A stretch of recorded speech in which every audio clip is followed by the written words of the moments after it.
তো আজকের আমি আবারও একটা নতুন ভিডিও নিয়ে তোমাদের কাছে চলে এলো। আর আজকের কি রান্না করব বলো তো? পটলের ভর্তা। তো পটলগুলো আমি এইভাবে আঁশগুলো ছাড়িয়ে নেবো, মানে ওই চেঁচে নেবো, নিয়ে সুন্দর করে পিচ পিচ করে কেটে নেবো।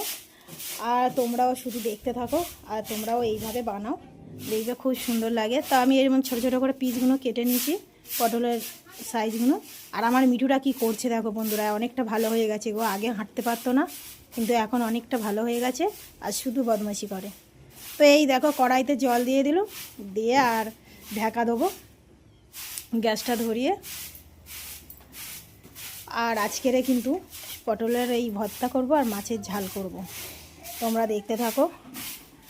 তো এইভাবে ভালো করে একটু সিদ্ধ হোক, ততক্ষণ আমি মশলাগুলো করে নিই। এই দেখো ফাইনালি পটলগুলো সিদ্ধ হয়ে গেছে। এবার এটা মিক্সচারে বেটে নেবো। ততক্ষণ আমি মশলাটা করে নিই। তেল দিচ্ছি, তেলের মধ্যে একটু কালো জিরে দেবো, আর এই রসুন আর শুকনো লঙ্কা একটু ছিঁড়ে নিচ্ছি, আর একটু পেঁয়াজ। তো এই দেখো কালো জিরেটা দিয়ে দিলাম তেলের মধ্যে। আর এবারে দেব রসুন কুচি আর শুকনো লঙ্কা কুচি। তো দিয়ে একটু ভালো করে নেড়ে চেড়ে দিয়ে দেবো এই পেঁয়াজ আর লঙ্কা।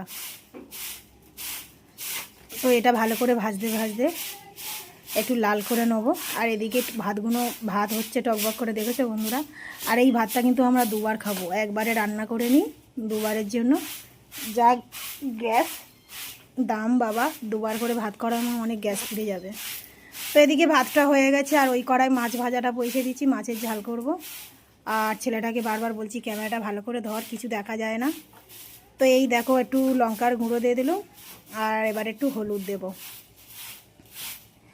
দিয়ে এই মশলাটা ভালো করে নেব, মাখা মাখা একদম সুন্দর করে কালারটা আসবে।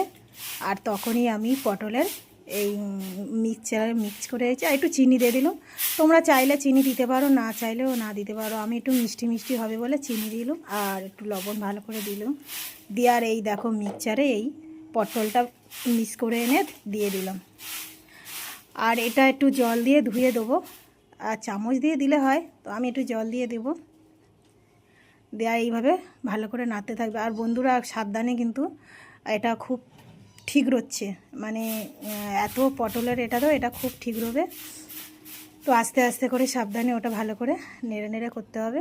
তো আমি মিক্সিটি ধুয়ে একটু জল দিয়ে দিলাম। আর কি বলবো বন্ধুরা, একবার করে তোমরা খেয়ে দেখো, জাস্ট ওয়াও লাগে, এক থালা ভাত খেয়ে নেবে এটা দিয়ে। আর কোনো তরকারি লাগবে না কিন্তু এটা দিয়ে। আর আমার ছেলে তো এটা বানাচ্ছি, আর শুধু বলছে মা মাংস টাংস করতে হবে।